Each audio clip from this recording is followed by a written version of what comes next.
Hi everyone, welcome to the channel. Today I'm going to use a combination of a few things. I have this hexagon embossing folder from forever ago from Stampin' Up, and I'm also using the January 24 large die of the month from Spellbinders to create a card. And yes, I realise we're in May, but I still wanted to share this with you guys. I'm slowly catching up with everything. So I 3D, the embossing folder is a 3D embossing folder, and so I did that on some red cardstock. Looks kind of orangey here. It's really quite a nice red. So I don't know what's going on with my camera, but I then took some Picket Fence Distress ink, which is just a white pigment ink, and I'm just I'm just dragging that over the top of the embossed detail, just very lightly, and going in different directions to get it covered how I want it. And it just brings out the texture of the embossing folder. So this is a great technique to use with any of your embossing folders. I just wanted those sort of hexagon, it kind of reminded me of like a beehive sort of thing. So I just wanted it to stand out a little bit more, and then it also gives it that slightly distressed kind of look as well, which I like. So that's that panel, and that will fit across the front of an A2 size card. So it's 4¼ by 5½. Now I've got all my parts and pieces. I did all the die cutting off camera because that obviously takes a long time. But I have the main jar, which is fairly big, like it will fit on an A2, but I think you could easily make this into a shaped card. And then there are these sort of pieces that you die cut from different color cardstock, or you could have one color and then ink it. And so each bit will sort of give you the liquid, if you like, that's in the jar. So in this case I've got honey, so I've got 2 shades of honey, just to funny 2 shades of yellow, so that I give that sort of a bit more depth. And then I have a piece of white, so I decided to go with white for the rest of it. It's not realistic in that sense, because you would probably have the same color as your jar. For the top section that I've got, it's a white color, but it's fine. It's artsy. So what I've done is I've turned them over to sort of temporarily tape them together. They will all go on together they kind of fit together like a puzzle piece, which is great. But I decided that I wanted to do some inking, so I thought it'd be easier just to have them all as one piece, and then I could just ink the edges and give it a more distressed kind of look.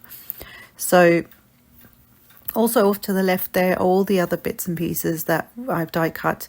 I've not die cut everything that was in the set. There's a lot of like florals and other added like dies that you can create, almost like a whole little scene within the jar, with the flowers and the bee. I cut the bee out, and I've done his wings in some glitter cardstock just for something different.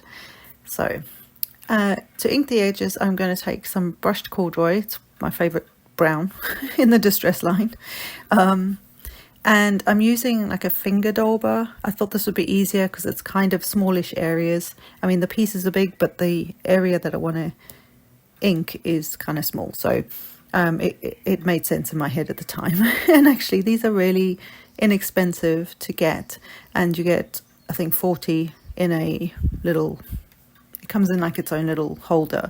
So they're really inexpensive to get if you don't want to invest at this point. If you're not used to this kind of blending, you don't want to invest in all the the Tim Holtz, what are they called, like the handles with all the foam applicators and that sort of thing.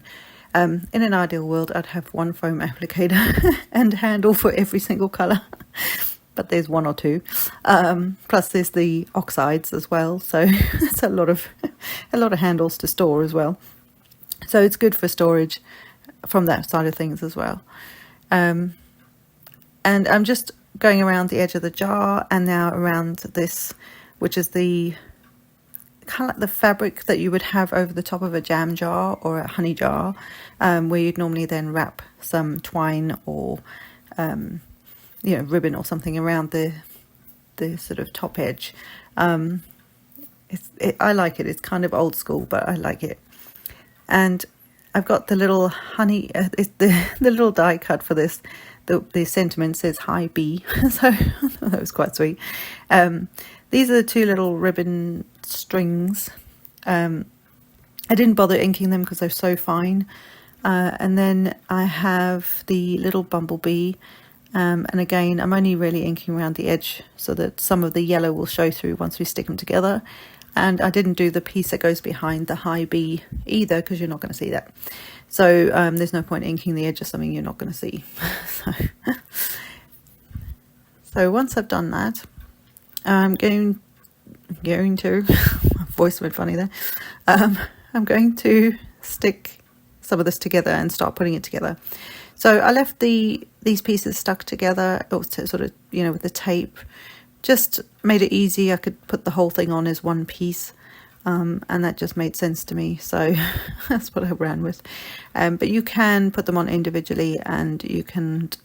They kind of fit. You'll see in a second. They fit really nicely in that section. There's like an embossed line around the edge of the jar, and it just helps you line everything up anyway.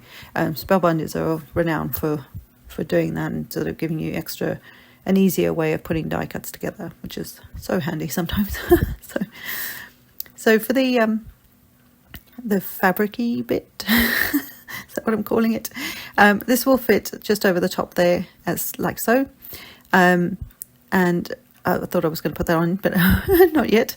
So I will put the little sentiment tag on here first. Now there is the plain one that I've put behind it so you can read the words "Hi B," but because it's a plain non-die cut tag, if you like, you can stamp a sentiment on there that has something totally different. It doesn't have to say "Hi B." So Spellbinders have given us the words to, they coordinate with this particular stamp set, but you could use this for anything, and you could use the florals in this and leave the bee out and have it be a totally different thing, for a different occasion, any occasion really. You could use the jar for many things, not just for, as a honey or jam jar. So putting this little bee together, most of the pieces are kind of together, which is really nice because I didn't really want to have to fiddle with too many teeny tiny pieces because I'm not very good with that. And once I got in the zone, because it's actually pretty easy to put together, and I realized what I'd done here, I nearly took his eye out, so to speak, on the other side. So I moved the piece over before the glue stuck. But when I make these videos, I do this the first time with you guys, so I kind of learn as I go. Maybe I should practice more before I do these, but this is how I roll. And then getting the next piece, and again there's embossed lines on the bee itself, so you can kind of work out which piece goes where. So I was lining it up before I put the glue on and committed to it. So yeah, and it does work really quite simply and quite easily, and it's very cute. It's more of a realistic than a cutesy kind of bee, if that makes sense. But it is really cute anyway, yeah. So once the little stripes were on him, and suddenly you can see he's brought to life. You know what I mean. I decided, like I said earlier, that I wanted some, I'm trying to get his stinger on. That was actually hard for me. Anyway, once I get that done, I decided to use some gold glitter cardstock for his wings. I thought, why not? But also the gold, I thought, was more of a honey colour. I mean, it's not a honey colour. You can see it's that glitter is not the same as a honey colour, but I thought it kind of worked with it, and I really like it. I thought it turned out really cute. So there's the little dude with his stinger finally in place. And what I'm going to do is pop the wings on, and then I can start to put him in his spot. Like I say, I didn't use any of the florals in this. I wanted to keep this fairly simple as a card goes, but you could go way over the top with this and it'll look stunning. You could use a multitude of colors. You could do almost a monochromatic color scheme with all the florals and the bees. You could do multiple bees, you know, sky's the limit. But I just think it's such a cool idea. We had another one a few months ago, last year sometime. Yeah, last year. And it was a message in a bottle. I think that was what it was actually called. And it had like a whole ocean theme sort of thing. And same idea. It's, you know, it's a bottle, jar, whatever you want to call it. And you can create all these mini scenes within that. And I think it's so cute. This would be really cool if you did... talking about mini scenes, you could do a whole, like some of the stamp sets like Lawn Fawn or Mama Elephant, you could create an actual scene with the little characters and things like that inside the jar, because why not? Anyway, so I'm adding the string, if you will, to the I don't know what that thing is called, the fabric top. And it does look like it goes over the edge, but I think the idea is to make it look like it's wrapped around. So even though it sticks out off either side, it just gives that illusion that it's been wrapped around there. And then I'm glad I checked this before I did this. Once we get the main part of the string attached, there's almost like a little dot. I'll come back to that in a minute, but there's a dot, and so it sort of guides you as to where you put your little tag and the top part of the string. So I'll show you that in a second.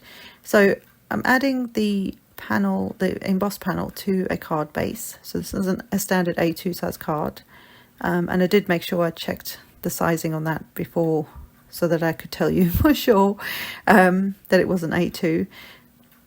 My card's actually a little longer than my embossed piece, but that's because when you emboss a piece of cardstock, it will quote unquote shrink.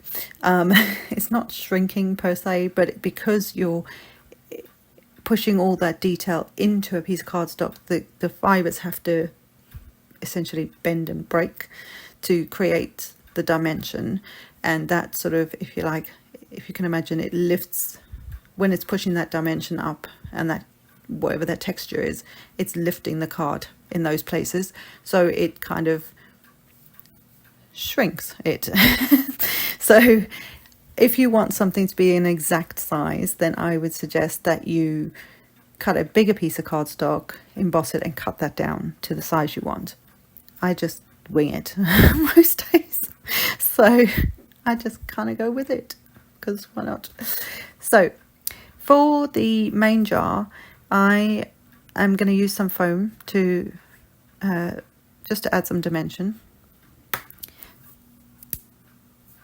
and I'm actually using what would be the waste of some round foam dots, and so before I needed the rest of the waste part of it, because it's all sticky, so you may as well use it.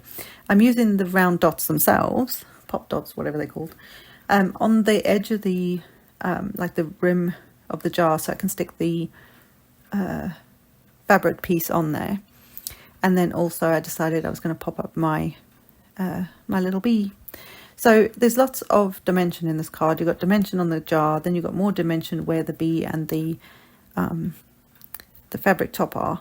And so you either need to pay a bit more for postage or hand deliver it, which is more of what I would do, because I'm really bad at sending cards out. Love making them, but I really so bad. I'm sure nobody else is like that. So I'm getting all the backers off the foam tape, foam, and I will stick this to the front of the card. I'm also adding a little extra wet adhesive, because I just find this helps when you've got texture in the back that you're trying to stick to, as well as the ink that we inked the embossed piece with. It just helps to really hold that in place and not, you know, it won't fall off basically. once you've got the double sort of adhesion. So I'm just going to take the fabric top, I'm sure there's a name for this, and just sort of lining it up so you don't see the top edge of the jar, and sort of somewhat centered-ish on the rest of it, so that it looks like it's actually covering the top of the jar. And there you have the jar, nicely sat. So this is where this this little tag goes. There's a little dot, I don't know if you saw that, the tiny little dot, and then where the hole is, there's a little dot on the bow, I guess, part of the string, and I just popped that on there. And it's sort of, so again, it just helps you line up where that would go.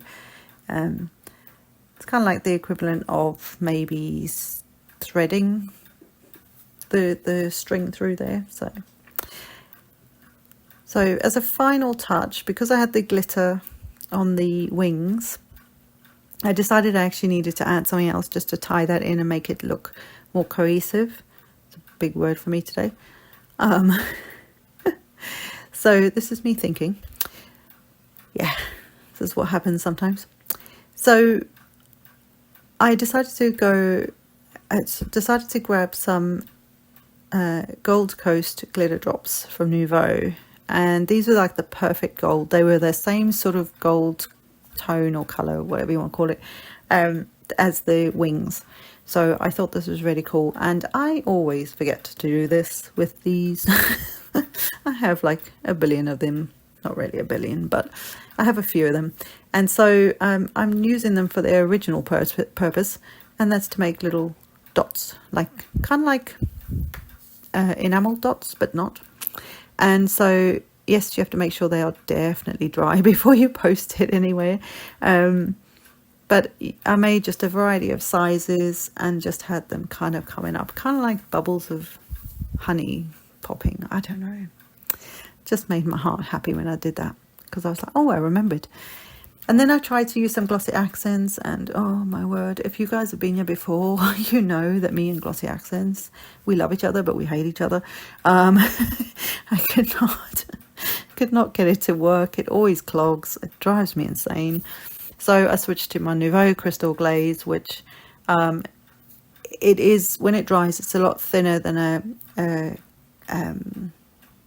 glossy accents. Glossy accents tends to have a bit more dimension, but they both have this fabulous shine. But the glaze, I think because it's thinner, which is why it's less dimensional when it dries, it flows. I'm not even squeezing that bottle, and it is just flowing out the nozzle, which, you know, is handy. so I don't have to squeeze it like a crazy person. So I got that onto just the black part of the bee's body for some shine, which obviously at the moment looks a bit milky. It will dry completely clear, and it's beautiful. And then I dragged out Honey Gold, ironic, also a glitter drop, and I just added a big old blob of it to the little center of the bow, just to add something. And I love it. It turned out so much better than I thought. And all these die cuts have been sat on my desk for so long, and I finally made the video. So I hope you guys have enjoyed this. Like I say, if you're new here, welcome. I hope you stay. And yeah, don't forget to like, subscribe, and share for more fun. Until next time, guys. Bye for now.